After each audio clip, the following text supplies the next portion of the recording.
子科技一日千里，香港喺呢方面亦都勇往向前。香港電子業2002年出口價值超過6100億港元，係香港第一大出口工業。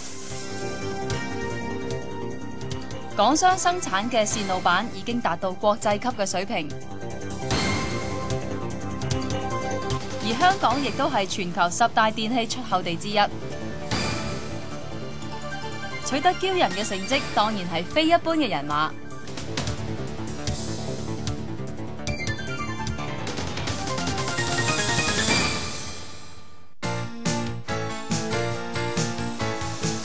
打個電話返屋企煮定飯先，返到去就即刻有得食啦。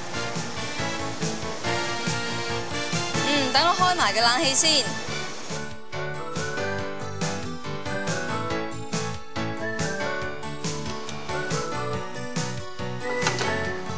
哇！話咁快煲好咯喎啲飯，咖啡都煲好埋。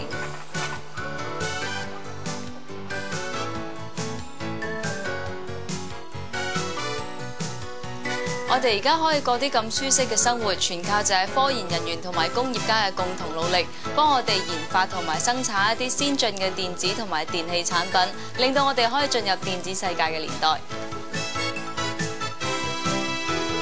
科技發達，除咗為人類生活帶嚟方便之外，亦都將人與人之間嘅距離拉近。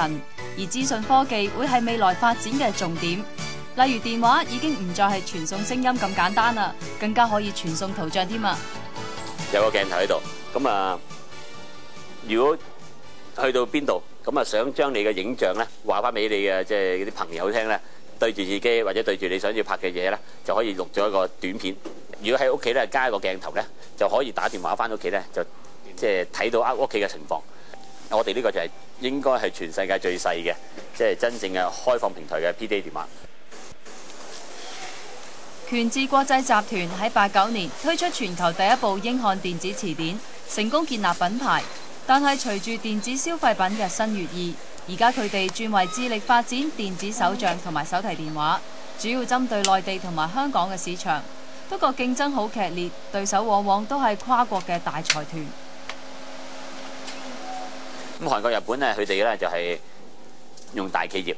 咁啊大牌子，咁啊大財團咁做。咁啊香港咧就係另外一個極端啦，細公司 SME。譬如我哋做嘅產品咧，喺一啲大路嘢裏邊咧，我哋好難同佢鬥㗎。但係做呢個消費性產品咧，因為佢哋鬥就鬥靈活，同埋鬥咗對市場嗰個觸覺。咁所以香港廠商咧仍然有優勢。港商為咗緊貼市場潮流，款式同埋功能都要不斷推陳出新，而且要以最快嘅時間掌握到市場脈搏。權智一於喺門市直接攞客人嘅意見，以便即時作出應變。有促銷員嗰時候咧，我哋唔單止係賣機，更加重要咧就喺裏邊咧了解客戶而家嘅需要同埋潛在嘅需要。咁當我哋了解第一手資料嘅時候咧，能夠比日本或者韓國更加短嘅時間咧做咗出嚟。權智嘅電子手帳同埋手提電話嘅業務穩步發展，佢哋睇好內地市場嘅前景。至於香港電器廠商，亦都想打入呢個13億人口嘅市場。一向同歐美牌子生產家電嘅光榮電業，就準備創立自己嘅品牌。而家正喺產品設計方面多做功夫，一於肥水不流別人田。國內市場方面嚟講，因為一個新開嘅市場，好多國際品牌呢，亦都未正式進入呢個係國內市場嘅。咁變咗，如果我一般嘅廠家能夠自己建立品牌嘅話呢，喺個生意上嘅抵觸面就比較少啲。咁喺呢方面，我覺得一個係好好嘅商機嚟嘅。香港做電器一向都有深厚嘅基礎。喺50、60年代開始，香港就幫外國嘅牌子生產電器。由於外商對產品嘅質量要求比較高，香港亦都從中不斷進步。到今日，港商喺內地開設嘅廠房，可以將電器入面嘅各種零件，由五金、塑膠以至電子部分，都係一手包辦，不假外求，質素有保證。一條龍咧就確保個質量。如果有咩質量發生嘅問題咧，我哋就即刻知嘅。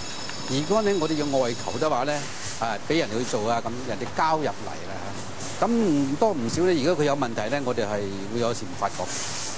咁啊，如果我哋自己做嘅話咧，有咩問題我哋就即時發覺，即時發覺咧就即時改善啦。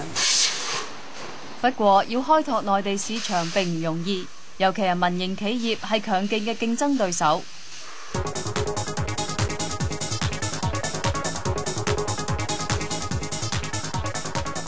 內地近10年嚟興起咗好多本土牌子，佢哋無論喺產品質素、科研水平，以至係管理，都不斷提升，而且生產嘅規模越做越大。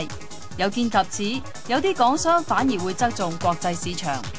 我哋唔夠內地一啲公司嚟到競爭啊，或者係如果鬥平，我未必夠佢平。所以我哋有一啲產品，我覺得佢哋又平又靚嘅情況下呢，我哋就會同佢哋一齊合作嚟到推銷到外國。以生產吸塵機同埋電鑽出口歐美市場嘅創科實業，由初期幫外國廠商生產，到近幾年成功將業務轉型，以收購國際著名品牌自行生產為主。佢哋嘅策略係利用內地廉價嘅生產成本，然後將產品喺全球銷售，避免同內地牌子直接競爭。舊年全球經濟不景，創科實業仍然有近100億港元嘅營業額，被國際財經雜誌福布斯評為全球200間最佳小型公司之一。成功之道當然唔係單靠買外國牌子，而係一流嘅管理。Good morning, everybody, and welcome to our meeting. People from UK is here, right? People from Germany is here. People from France is here.